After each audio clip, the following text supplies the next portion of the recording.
우리 3장 10절부터 같이 읽겠습니다. 여호와께서 임하여서서 전과 같이 사무엘아 사무엘아 부르시는지라. 사무엘이 이르되 말씀하옵소서 주의 종이 듣겠나이다 하니 여호와께서 사무엘에게 이르시되 보라 내가 이스라엘 중에 한 일을 행하리니 그것을 듣는 자마다 두 귀가 울리리라. 내가 엘리의 집에 대하여 말한 것을 처음부터 끝까지 그날에 그에게 다 이루리라. 내가 그의 집을 영원토록 심판하겠다고 그에게 말한 것은 그가 아는 죄악 때문이니 이는 그가 자기 아들들이 저주를 자청하되 금하지 아니하였음이니라. 그러므로 내가 엘리의 집에 대하여 맹세하기를 엘리 집의 죄악은 제물로나 예물로나 영원히 속죄함을 받지 못하리라 하였노라 하셨더라. 사무엘이 아침까지 누웠다가 여호와의 집의 문을 열었으나 그 이상을 엘리에게 알게 하기를 두려워하더니 엘리야 사무엘을 불러 이르되 내 아들 사무엘아 하니 그가 대답하되 내가 여기 있나이다 하니 그가 이르되 내게 무엇을 말씀하셨느냐 청하노니 내게 숨기지 말라. 내게 말씀하신 모든 것을 하나라도 숨기면 하나님이 내게 벌을 내리시고 또 내리시기를 원하노라 하는지라. 사무엘이 그것을 그에게 자세히 말하고 조금도 숨기지 아니하니 그가 이르되 이는 여호와이시니 성하신 대로 하실 것이니라 하니라. 사무엘이 자라매 여호와께서 그와 함께 하셔서 그의 말이 하나도 땅에 떨어지지 않게 하시니 단에서부터 브엘세바까지의 온 이스라엘이 사무엘은 여호와의 선지자로 세우심을 입은 줄을 알았더라. 여호와께서 실로에서 다시 나타나시되 여호와께서 실로에서 여호와의 말씀으로 사무엘에게 자기를 나타내시니라. 거기까지 봤습니다. 오늘은 약속의 말씀을 이루시는 하나님이라는 제목으로 잠시 말씀을 생각해 보겠습니다. 우리는 주일 예배에 참석하러 오면서 마음속에 소원과 기대를 가지게 됩니다. 그것은 이 예배 시간을 통해 우리 주님을 만나고 주님의 말씀을 듣고 깨달으려고 하는 그러한 기대와 소원입니다. 우리는 그렇게 기대하고 기도하면서 하나님을 예배해야 합니다. 또 우리의 실제적인 삶의 현장에서도, 즉 우리의 일터와 가정에서도 우리에게 찾아오시는 하나님께 순종하는 삶을 이어가야 합니다. 우리가 말씀에 순종하는 삶을 통해 사회에서 만나는 사람들에게 살아계신 우리 하나님을 보여줄 수 있어야 합니다. 우리 하나님께 순종하는 생활이 세상 사람들 보기에는 대단하거나 놀라운 일이 아닐 수 있습니다. 하지만 우리가 그런 삶을 통해 약속의 말씀을 성취하시는 하나님의 신실하심을 경험할 수 있어야 합니다. 우리는 본문을 통해 말씀하시는 바를 이루어 가시는 언약의 신실하신 하나님의 은총을 깨달을 수 있어야 합니다. 첫 번째로 하나님의 등불은 흑암을 밝히게 됩니다. 하나님이 사람들과 함께 하신다면 그 증거가 엄청난 능력과 기적으로 나타날 것이라고 사람들은 생각합니다. 폭풍이 휘몰아치고 천둥 번개가 일어나고 귀신이 떠나가고 몸의 큰 질병에서 고침을 받고 사업이 크게 번성해야 하나님이 우리와 함께 하시는 증거라고 생각합니다.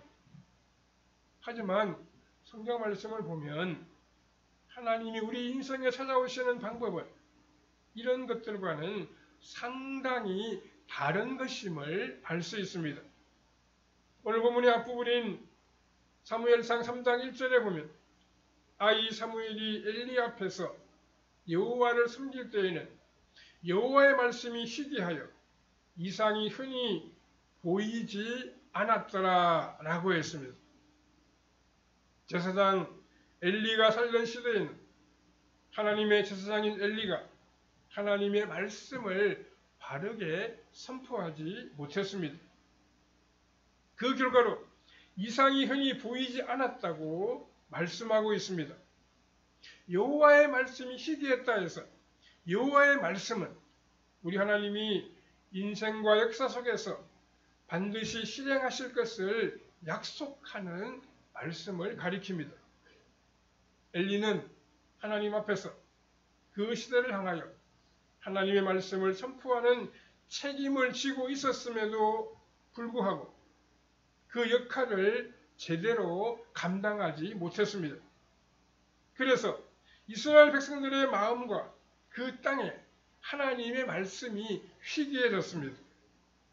또한 이상이라고 하는 것은 무슨 신비로운 환상이 아니라 하나님이 인생들과 역사 속에서 이루어 주시겠다고 약속하신 것이 실제로 사람들의 마음 속에서 믿어져 기대감이 형성되는 것을 의미합니다. 때로는 말씀에 근거한 미래의 기대감이 미래에 대한 전망으로 그려지기도 합니다. 엘리가 살던 시대에는 3장 1절 말씀처럼 하나님의 말씀이 제대로 선포되지 않아서 사람들 마음속에 하나님에 대한 믿음이 제대로 생기지 못했습니다. 하나님의 인도하심에 대한 기대감 또한 전혀 형성되지를 못하였습니다. 이렇게 하나님의 말씀과 하나님에 대한 믿음의 이상이 없는 세상을 가리켜서 하나님의 영광이 떠난 시대, 즉 이가봇의 시대라고 부르고 있습니다. 그런데 참으로 감사한 것은 그렇게 답답하고 암담하고 비참한 시대였음에도 불구하고 3장 3절 말씀처럼 하나님의 성소 안에서 하나님의 등불은 아직 꺼지지 않고 밝게 빛나고 있었습니다. 지금도 마찬가지입니다. 많은 사람들이 한국 교회가 무너져 내리고 있다고 이야기합니다. 또 교회는 많고 선포되는 말씀도 많지만 제대로 들을 만한 하나님의 말씀은 듣기 어렵다는 이야기를 하는 사람들도 있습니다.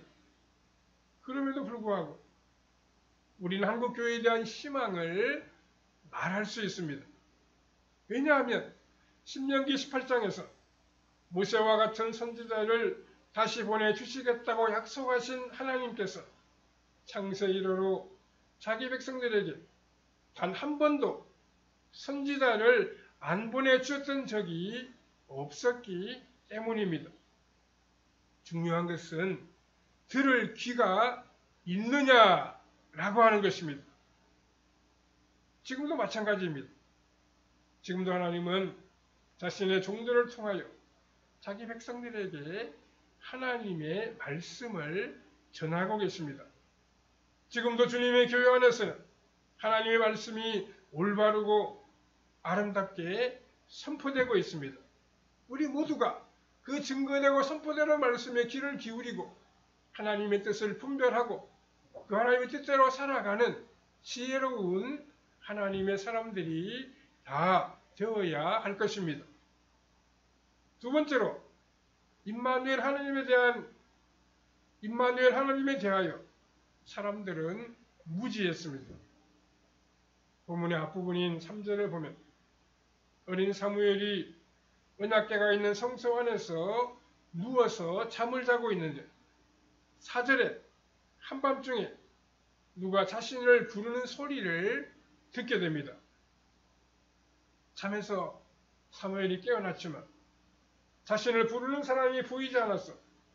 혹시 엘리 제사장이 부르시나 해서 5절에 엘리에게로 달려갑니다. 엘리는 내가 부른 것이 아니니 가서 잠을 계속 자라고 말합니다. 사무엘은 자신의 사이로 돌아와 잠을 자는데 다시금 자기를 부르는 음성이 들려옵니다. 사무엘이 다시 엘리에게로 갔더니 엘리는 자신이 부른 것이 아니라고 이야기합니다. 이런 일이 3번 반복되는데 3장 7절에 보면 사무엘이 아직 여호와를 알지 못하고 여호와의 말씀도 아직 그에게 나타나지 아니한 때라 이렇게 기록하고 있습니다. 사무엘이 요즘으로 말해서 이때 초등학생 정도였으니까 여호와 하나님을 제대로 알지 못했다는 표현은 정확합니다. 하지만 7절 후반부에 여호와의 말씀도 아직 그에게 나타나지 아니한 때라라고 하는 표현은 사무엘의 입장에서는 맞는 표현인지 몰라도 하나님의 입장에서는 참으로 안타까운 일이라고 이야기할 수 있을 것입니다. 사무엘은 당장 깨닫지 못하고 있었지만 지금 사무엘을 부르고 계시는 분은 만왕의 왕이시요 만군의 주가 되시는 여호와 하나님이시기 때문입니다. 여호와 하나님께서 자기 인생의 노크를 하고 계시는데 사무엘은 거룩하신 하나님께 어떻게 반응해야 할지 어떻게 맞이해야 하는지에 대하여 전혀 교육을 받지 못했습니다. 그래서 사무엘은 자다가 계속 다른 곳을 찾아가고 있습니다. 우리가 하나님의 자녀로 출생하는 것도 이와 마찬가지입니다. 하나님 우리 인생 가운데 찾아오셨고 우리 인생을 이미 주님의 품에 품고 계심에도 불구하고 그 시점을 깨닫지 못한 채 나중에 확인하여 깨달을 뿐입니다. 3장 8절에 하나님이 세 번째로 사무엘을 부르시는데 사무엘은 이번에도 엘리 제사장을 찾아갑니다. 엘리는 이때 직업적인 본능으로 하나님이 저 아이의 인생 속으로 찾아오시는구나 이렇게 생각하게 됩니다. 그래서 9절에서 사무엘에게 이후에 하나님이 너를 부르시면 여호와여 말씀하옵소서 주의 종이 듣겠나이다 하고 말하라고 가르쳐 줍니다. 그래서 10절에서 사무엘이 말씀하옵소서 주의 종이 듣겠나이다 라고 말하고 있습니다. 그렇게 말씀을 받을 준비를 하고 하나님을 향하여 귀를 열자 하나님의 말씀이 들려옵니다. 그것이 11절 이하의 말씀입니다. 당시 엘리가 자식 교육을 잘못시켜서 아들들이 성소 안에서 예배를 인도하는데 여호와를 알지 못하고 제사를 능멸하면서 여호와 하나님까지 무시하고 능멸했습니다. 그래서 하나님이 이 가문 전체를 심판하시겠다는 무서운 말씀이 사무엘에게 임하게 됩니다. 그 심판의 말씀을 처음 들었을 때 하나님의 심판에 대한 두려움 때문에 사무엘의 심장이 오그라드는 것 같았습니다. 17절에서 엘리는 하나님이 너에게 무엇을 말씀하셨느냐 하고 질문하고 있습니다. 사무엘이 지난밤에 들었던 말씀을 엘리에게 전해주자 이때 엘리는 무엇이라고 반응을 하고 있습니까? 18절 후반부에 보면 이는 여호와시니 선하신 대로 하실 것이니라 이렇게 이야기하고 있습니다. 이 말 속에서 엘리는 사무엘의 입을 통해 전달되는 하나님의 계획에 대한 인격적인 신뢰감이 전혀 없었습니다. 하나님은 뭐 좋은 분이시니까 알아서 선하게 인도하실 것이므로 너는 그런 말을 그게 마음에 담고서 불안해하지 말라는 것입니다. 엘리가 자신을 향한 저주의 말씀 앞에 이토록 태평하게 반응을 보이고 있는 그 이유는 무엇이겠습니까? 첫 번째는 하나님의 말씀이 세상의 눈으로 볼 때 별 볼 일 없이 보이는 어린 사무엘을 통하여 전달되었기 때문입니다. 어린아이를 무시하면서 어린아이가 전하는 말씀도 함께 무시하고 있는 것입니다. 두 번째로 이 저주의 메시지가 오늘 아침에 처음 듣는 내용이 아니라 이미 이전에 다른 선지자가 자신을 찾아와서 전달해 준 그러한 말씀이었기 때문입니다. 2장 27절에서 36절까지 보면 사무엘이 이런 말을 하기 이전에 이미 들어서 잘 알고 있는 내용이었습니다. 그 내용도 사무엘이 전해준 말보다 훨씬 더 자세하고 권위 있게 선포되었습니다. 사무엘의 입을 통해 전달된 하나님의 말씀이 새로울 것이 없어서 중요하지 않다고 엘리는 그냥 쉽게 넘겨버리고 말았던 것입니다. 세 번째로 그 마음에 성령 하나님이 계시지 않아서 양심이 이미 강팍할 대로 강팍해져서 굳어져 버렸기 때문이었습니다. 그래서 천재 상태를 그대로 고집하는 것입니다. 이것을 가리켜서 우리는 교만하다고 이야기합니다. 그 마음이 이미 자기 중심적으로 교만해지고 굳어져 자신의 잘못이나 죄악을 돌이켜 행동과 언행을 고칠 생각을 전혀 하지 못하는 것입니다. 이러한 세 가지 이유로 어린 사무엘이 저주의 말씀을 전달할 때 엘리 제사장은 그것을 진정으로 인정할 수도 믿음으로 받아들일 수도 없었습니다. 하나님의 말씀 앞에 엎드려 자복하며 회개할 수도 없었습니다. 이제 세 번째로 사무엘은 하나님의 말씀이 성취되리라는 믿음이 있었습니다.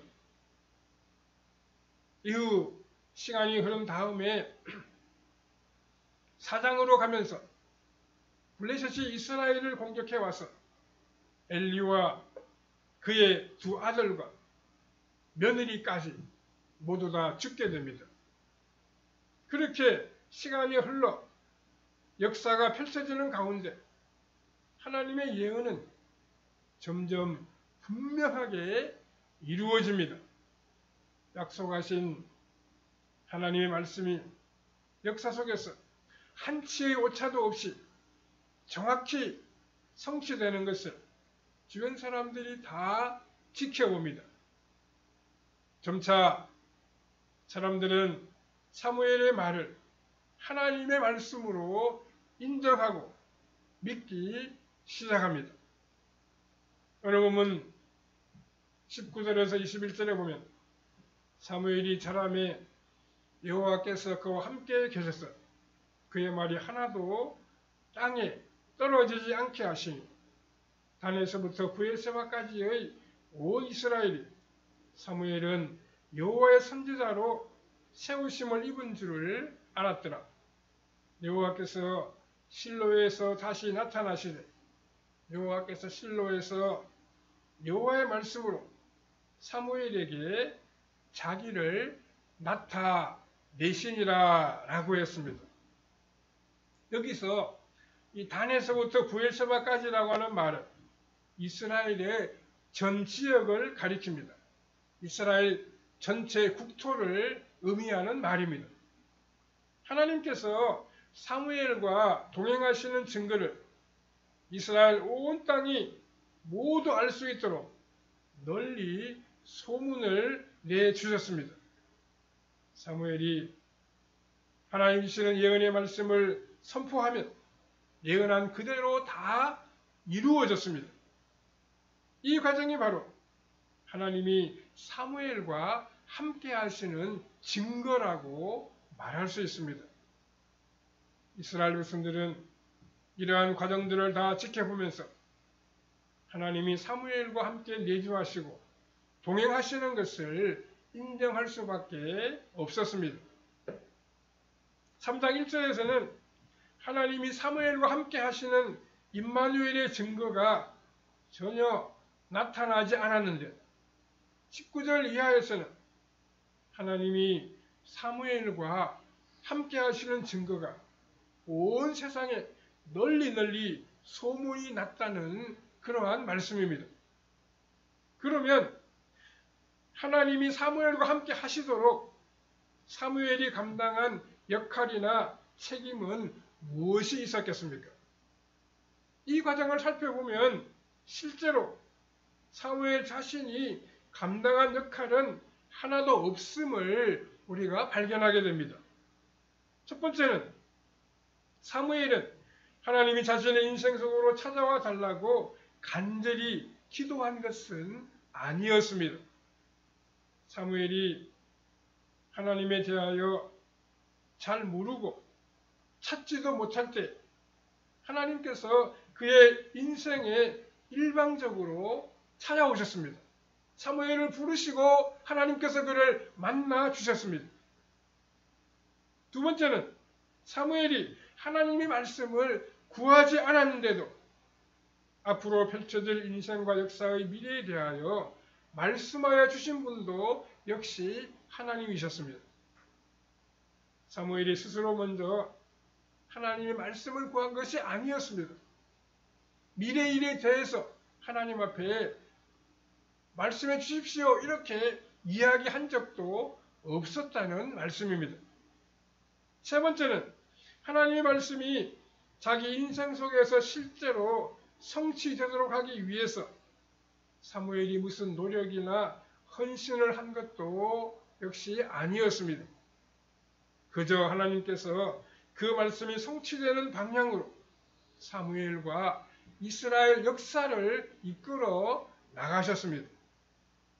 말씀하신 분도 하나님이시고 그 말씀을 실현하신 분도 이루어 주신 분도 역시 여호와 하나님이셨습니다. 그 영광을 우리 사람들 가운데 스스로 나타내시는 분도 하나님이셨습니다. 이렇게 3장 1절과 21절의 모든 과정을 우리 하나님이 다 주도하시고 성취하셨다고 하면 과연 사무엘은 무엇을 하였겠습니까? 이 과정에서 사무엘이 한 일이 한 가지도 없었겠습니까? 사무엘이 단 한 가지는 말씀하시는 하나님을 성취하시는 하나님으로 믿는 믿음을 가지고 있었습니다. 하나님에 대한 믿음이 사무엘에게 있었다는 말씀입니다. 하나님은 스스로 계획하시고 말씀하신 그대로 실현하시며 성취하십니다. 언약에 신실하신 하나님이십니다. 우리 편에서의 결정적인 통로는 바로 그 약속의 말씀을 그대로 받아들이고 믿는 믿음입니다. 하나님은 홀로 스스로 모든 것을 행하시지만 그 약속의 말씀을 믿는 믿음의 사람을 통해서 온전히 성취해 나가십니다.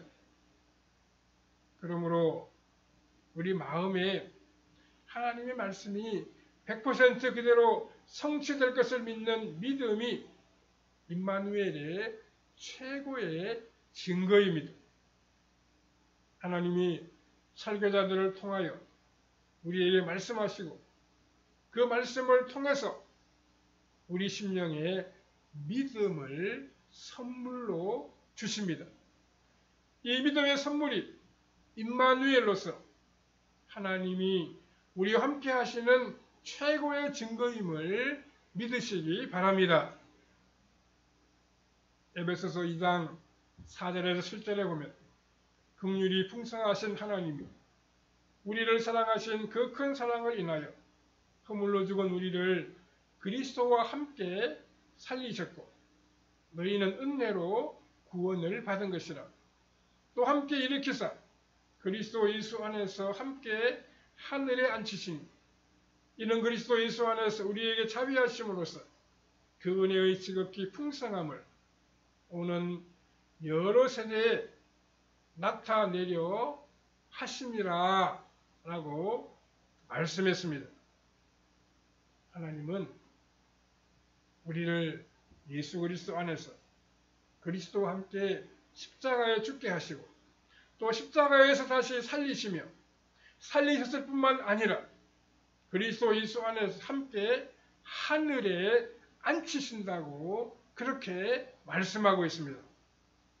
에베소서 2장 6절 끝부분이 아주 중요합니다. 우리의 영적인 신분과 위치는 그리스도 예수 안에서 함께 하늘에 앉힌 바 되었습니다. 여기서 함께는 예수 그리스도와 함께라고 하는 그러한 의미입니다. 여기서 하늘이라고 하는 것은 성부 하나님의 보좌 우편을 뜻하는 말입니다. 우리는 예수님을 믿어서 구원을 받았는데 단순히 구원만 받아서 지옥에 가지 않는 것이 아니라 예수님과 함께 성부 하나님의 보좌 우편에 앉게 될 것입니다. 우리가 성부 하나님의 보좌 우편에 앉았다는 의미는 간단히 말하면 예수님이 천하 만국을 통치하시는 그 통치 권세를 함께 행사할 수 있는 자리에 앉았다는 의미입니다.